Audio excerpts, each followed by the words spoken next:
So next question,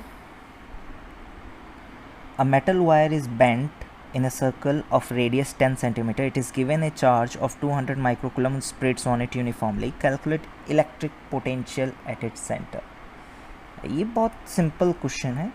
यहाँ पर मान के चलो एक मेटल वायर है, राइट, और ये हो गया उसका लाइन. यहाँ पर लाइन देने के लिए बोला नहीं है. इस मेटल वायर के ऊपर आपके पास चार्ज दिया गया है, यूनिफॉर्मली स्प्रेड है.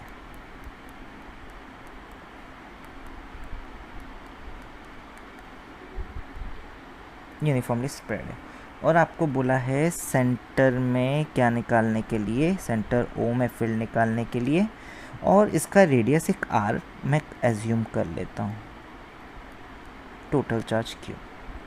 अच्छा, मैंने आपको एक बात पढ़ाया था, ऐसा सब क्वेश्चन हम लोग कैसे सॉल्व करते हैं. इनफैक्ट यहाँ पर तो आप बोलेंगे सर हम लोग इधर क्यों लिए, कोई भी एक लाइन पे ले सकते हैं फिर उसको ज़ीरो बोल देंगे. हाँ, एक सिंपल फार्मूला आएगा, बहुत सिंपल. मैं यहाँ पर से एक लाइन ले लेता हूँ, समझना ज़रा, और मैं इस पॉइंट पी पे, क्वेश्चन ऐसा पूछा नहीं है पर मैं निकालना चाहता हूँ, ये पॉइंट पी जो यहाँ से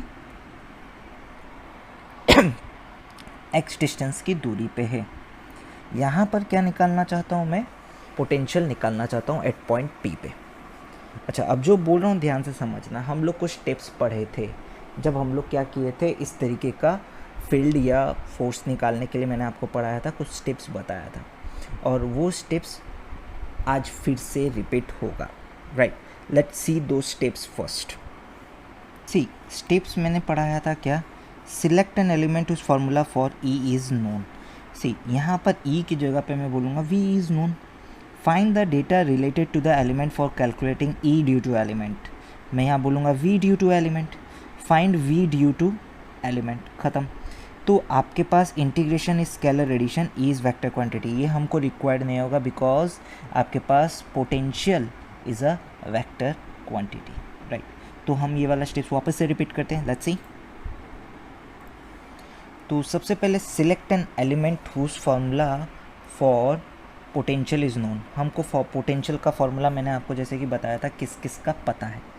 हमको पता है स्पीयर, सॉलिड हो, इंसुलेटिंग हो, पॉइंट चार्ज, इन्फानाइट प्लेन. और किसी का पता है क्या इसके अलावा? मेरे ख्याल से इसके अलावा और किसी का तो पता नहीं है, सिर्फ इन्हीं का ही पता है. तो यहाँ पर हम एलिमेंट क्या चूज़ कर सकते हैं, पॉइंट चार्ज चूज़ कर सकते हैं. तो यहाँ पर एक बहुत ही छोटा सा एलिमेंट चूज़ किया गया डी क्यू, राइट. और इसकी वजह से find the data related to this element. Next step, ये तो पहला स्टेप है, डी क्यू चूज़ कर लिया गया. तो जब डी क्यू चूज़ कर लिया गया तो हमारे पास फॉर्मूला क्या होगा, potential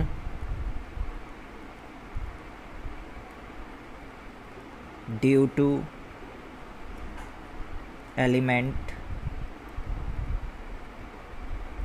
at P equals D.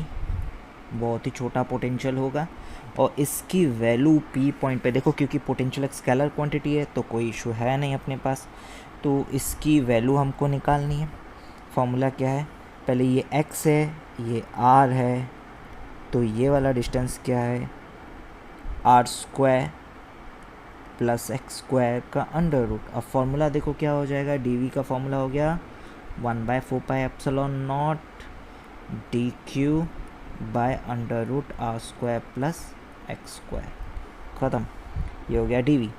उसके बाद हमारे पास क्या लिखा हुआ है देखो, ये डी हो गया. अब आपको क्या करना है, डी क्यू निकालना है. ये आपके पास कोई इशू नहीं है, आप सिंपली इंटीग्रेट कर दो. क्यों सिंपली इंटीग्रेट कर दो, बिकॉज और यहाँ पर कोई स्केलर एडिशन, बस ऐसे छोटे छोटे डी क्यू चार्ज लेना है और सबका डिस्टेंस सेम है और कोई वेरिएबिलिटी है ही नहीं. मतलब अगर आप इधर भी एलिमेंट ले लेते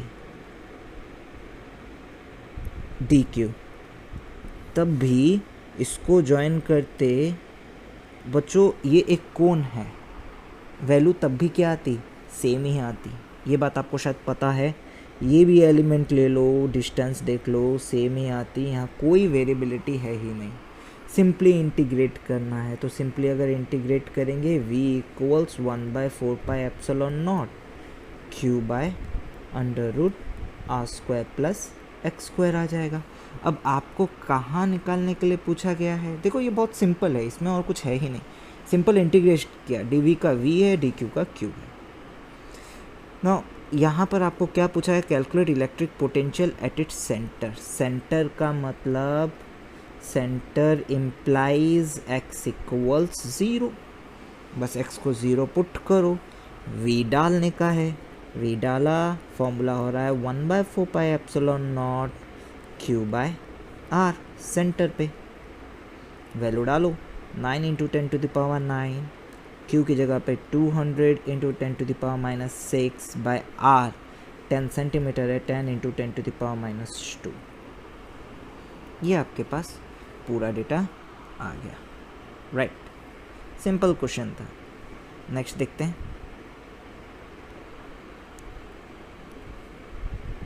So next question is electric field intensity at point B due to a point charge Q kept at point A is 24 Newton per coulomb, and electric potential at B due to same charge is 12 Joule per coulomb. Calculate the distance AB and also magnitude of charge Q.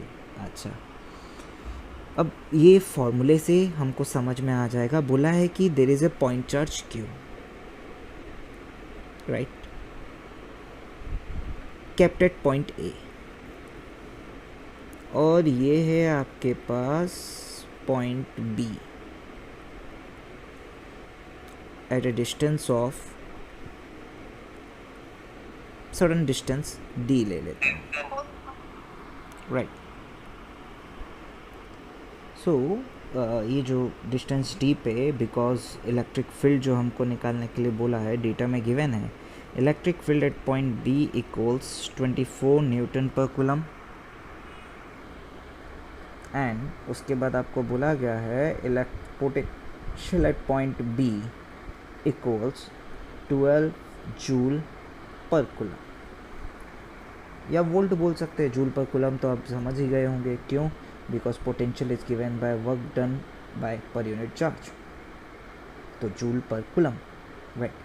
तो आपको बोला गया है फॉर्मूले के हिसाब से electric field at point B का फॉर्मूला है 1/4πε0 q बाय d², इसकी वैल्यू 24, और potential at point B equals 1/4πε0 q by d, इसकी वैल्यू 12। ये दो इक्वेशन आपके पास है। एक बार क्या करो, डिवाइड 2/1। तो यहाँ पर जब आप डिवाइड करेंगे तो आपके पास लेफ्ट साइड में आएगा 2 है 1/4πε0 q बाई d बाय, मतलब आप यहाँ पर बोल रहे हैं VB बाय EB करो, 1/4πε0 q by d² which is 12/24। Now value देखो क्या आ रही है, d इक्वल्स ½ मीटर आ रही है। पुट करके एक बार देख लेना, आपको आंसर मिल जाएगा। सारी वैल्यूज़ है, कट जाएगी यहाँ पर से, देखो ये सब कट रहा है, 1/4πε0 q और q कट रहा है, एक d से एक d कट रहा है, ये d ऊपर जाएगा। एकदम सिंपल क्वेश्चन था ये वाला। नाउ उसके बाद पूछा है मैग्नीट्यूड ऑफ चार्ज q। तो मैग्नीट्यूड ऑफ चार्ज q कैसे निकालेंगे? वैल्यू पुट कर लो कहीं पर भी। तो VB में पुट कर लेता हूँ मैग्नीट्यूड ऑफ चार्ज q निकालने के लिए। तो VB इक्वल्स 12 गिवन है, which implies 1/4πε0 q by d equals 12। तो हमको q निकालना है, सारी वैल्यू डालते हैं, 9 × 10⁹ q, d की वैल्यू है ½ इक्वल्स 12। तो q इक्वल्स 12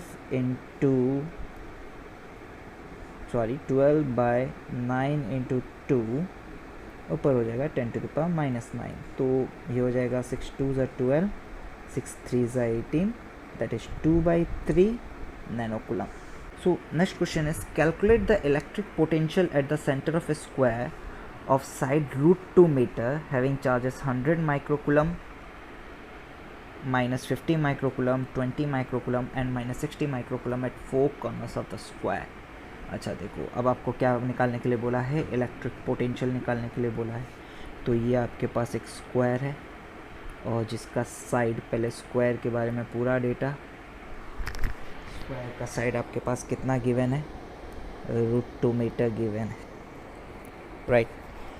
तो अब आपको डायगोनल पता चल जाए तो काफ़ी बेटर होगा।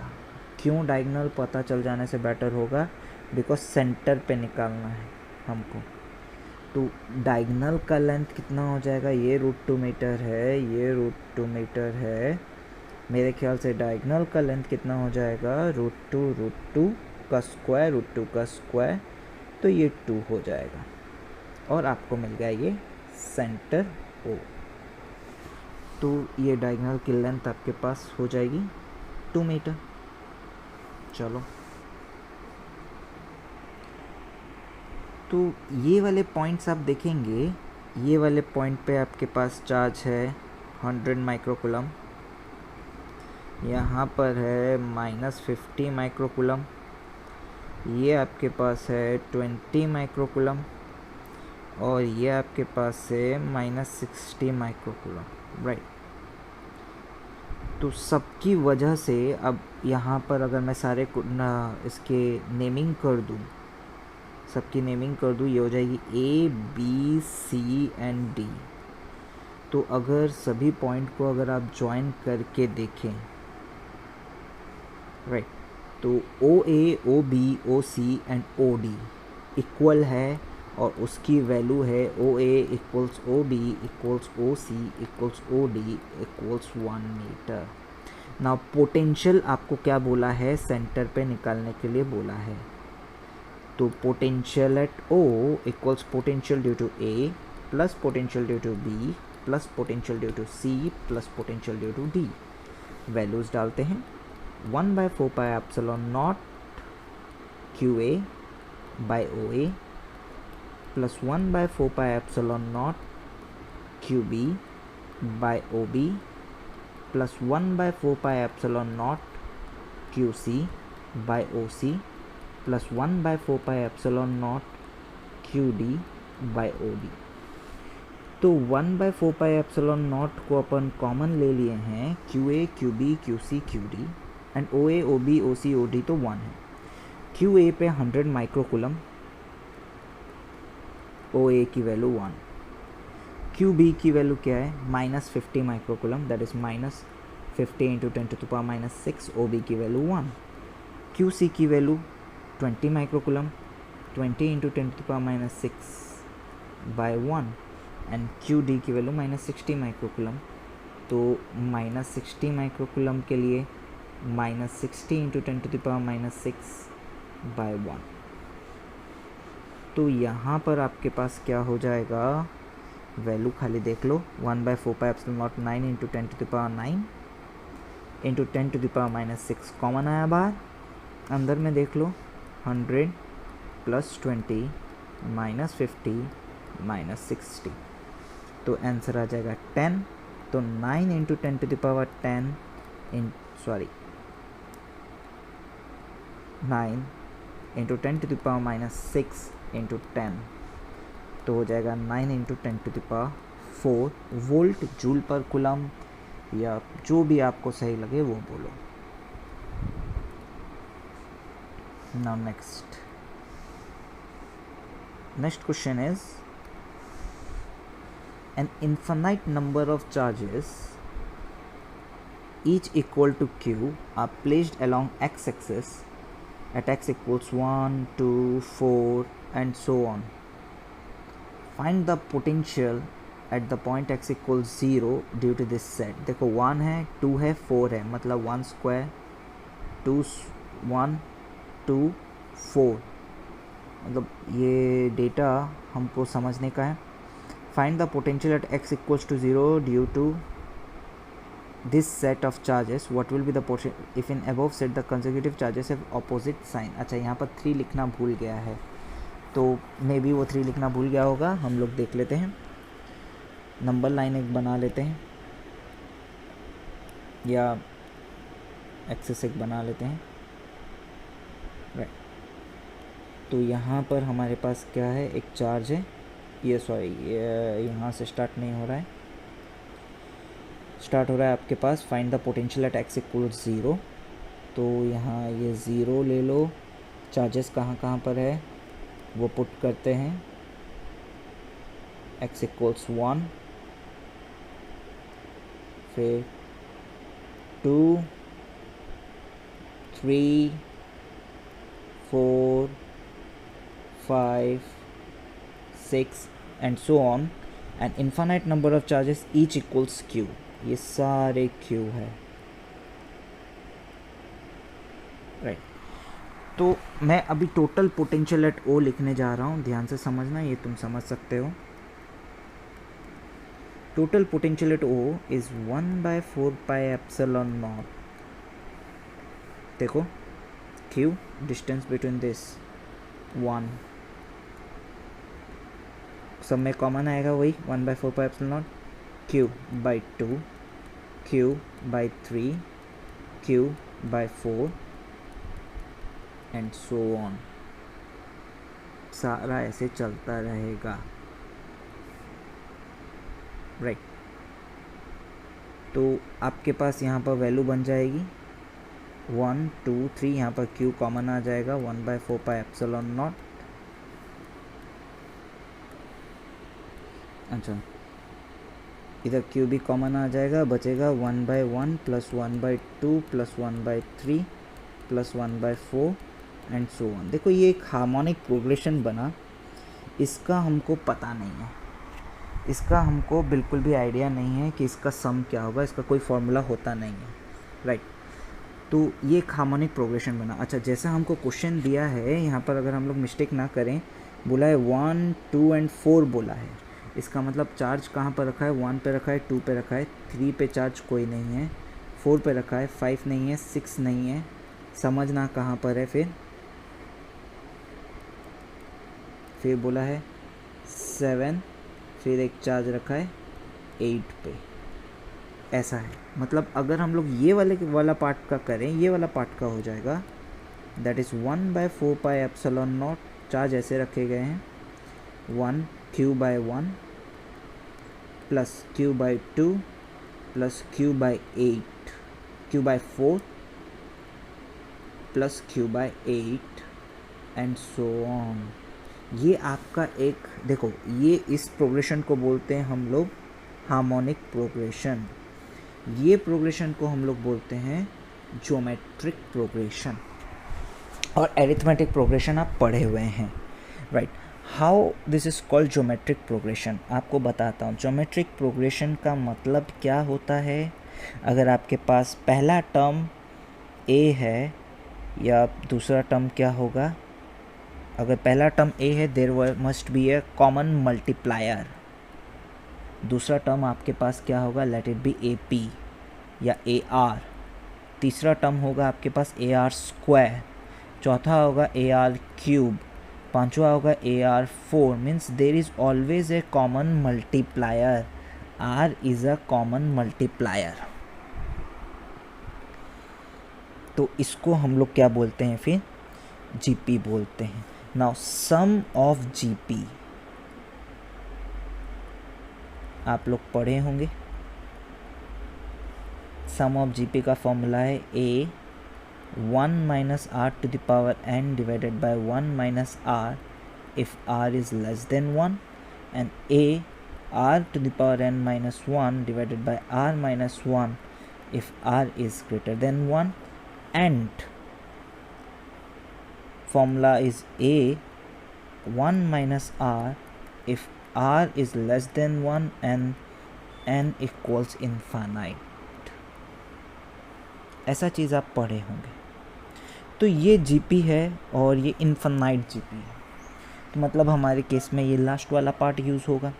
तो आपके पास क्या दिया गया है, V0 equals q/4 pi epsilon not 1/1 plus 1/2 plus 1/2 square plus 1/2 cube and so on. तो यहाँ पर अपने पास a क्या है, a equals 1, r equals half.